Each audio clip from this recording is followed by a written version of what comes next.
Alright, big spoiler warning before this video starts. If you want no spoilers, turn back now. Bramble the Mountain King, an action-adventure game released in 2023. But is it worth your time or your dime? I'm going to coin that phrase, no pun intended. Before the review, I want to mention I did record a playthrough of this game. There'll be more so funny moments in my actual reaction to the game. Because as far as story goes, there's not a ton to tell coherently, but more so to explore yourself, or by watching me. This will be a very base level and kind of bouncing all over the place review, so bear with me. There's so much to tell, yet so little. There will be spoilers, okay, you were warned, goodbye. Bramble the Mountain King is based on dark Nordic fables. You play as Ole, this beautiful chap, who is trying to save his older sister that he definitely doesn't want to sleep with, from various Nordic mythological creatures. His sister, Lillemor, which at least in Danish translates to Little Mother, which I find so funny for no reason, decides, hey, I'm a dip, and sneaks out in the middle of the night Rapunzel style. What reason did she do this? I haven't the slightest idea, but plot. But before we set out on our adventure, we can read a book that shows our sister being captured in the woods by such a sexy monster, and alludes to the fact that she is with us no more. Around the world there are various books you can find that explains the lore of each creature. These are a very cool and welcome addition to the game. But before going into the plot further, I would be remiss if I didn't talk about how beautiful the art and sound design is. It's a healthy mix of realism and like an old cartoon that makes it not only beautiful, but a little ominous as well, making it just the right amount of gore shown without it being overkill.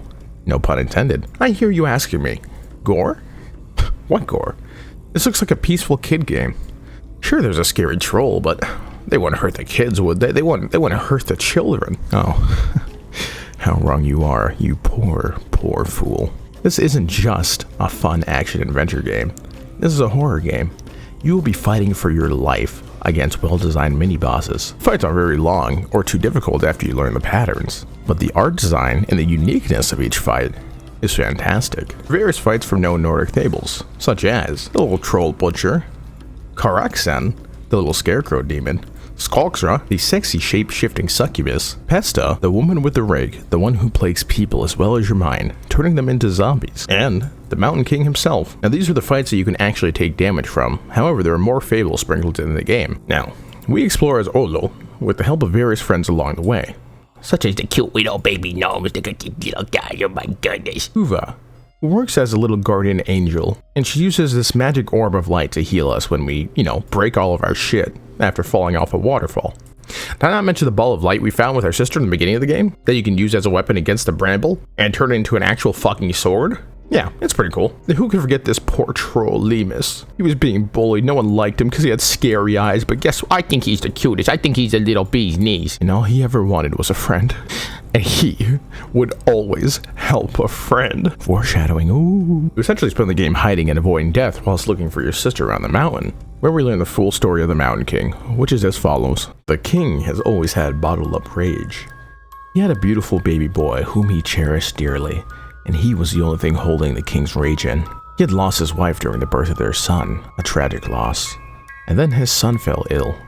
Desperate to save him, he heard an old wives' tale about a witch that had a flower that could cure any plague. He set out looking for the witch that had the miracle plant, but on his campaign to find it, he slaughtered many innocent people, many townsfolk who he believed to be witches, in order for them to give up the flower. Finally, he finds the actual witch house. Then he is covered in blood. He drops to his knees begging the witch for help. The witch obliges. She gives the king a flower and urges him not to use more than a petal, because any more than that is welcoming death. The king uses a petal as instructed, and soon his son starts to recover. But the town wouldn't forget the massacre the king performed. So as vengeance, that very night, the king's son was killed. That morning, the king found his son lifeless in his bed, losing the only thing he had to contain his rage. Having nothing to calm him down, he used this dangerous miracle plant, the bramble, for evil, covering himself with it, covering the castle with it, swinging around, killing helpless people once again. But what he didn't know is that on a hill across from the kingdom, there sat the witch. She was coming to visit the son, seeing how he was doing, but as punishment for the king's evil deeds, he was constrained by the bramble for eternity in the basement of the castle, just being fed every day to keep him alive in isolation,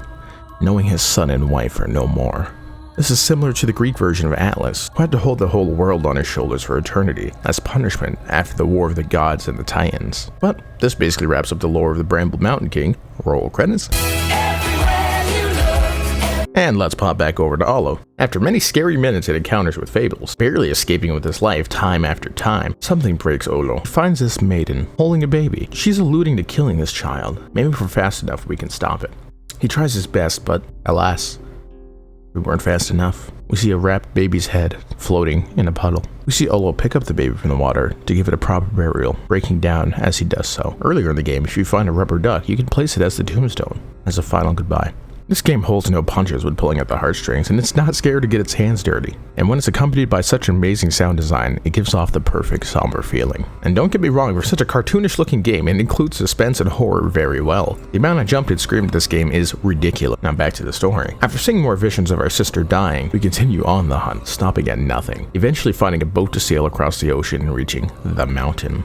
After solving a few puzzles, yeah, did I forget to mention there's plenty of puzzles as well? Nothing crazy, but there's a few head scratchers. I was sitting there for a minute, feeling a little stupid, but I'm like, oh, okay, that was easier than I thought it was. We find our kidnapped sister tied up on the plate, about to be fed to the tortured Mountain King. But who's gonna feed her to the king, other than the troll that took her in the beginning? We see the bag that she was constrained in open, falling in slow motion into the Mountain King's mouth. Then we saw her swallowed whole. Yeah, luckily whole, but the troll wasn't so lucky. Because on this day, for some reason, the Mountain King decided to stab this troll with a fork just before chomping him down with his teeth. After this, the king went into a fit of rage, spotting us on the table. And then the final boss battle begins, which is accompanied by a classic song and such a hype version of it. Oh my god, this music's sick though!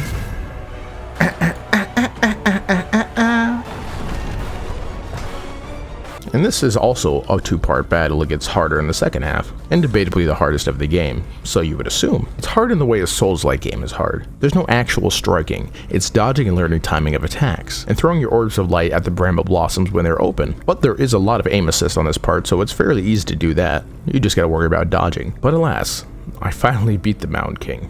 Giving him peace, he destroyed the remaining bramble around him, which was causing him to rage and holding him to this earth. But just before that, we're like, we gotta dive into his stomach and get our sister. So we flung ourselves onto his beard, climbing up. Did I mention we're 2 feet tall? And this king is hundreds of feet tall, so we were climbing his beard like a fucking ladder, trying to jump down his stomach. What was the plan after that? I don't know. But just as we reached his mouth, the king struck down the bramble and sent us flying. And I mean sent us flying. We were hundreds of feet in the air.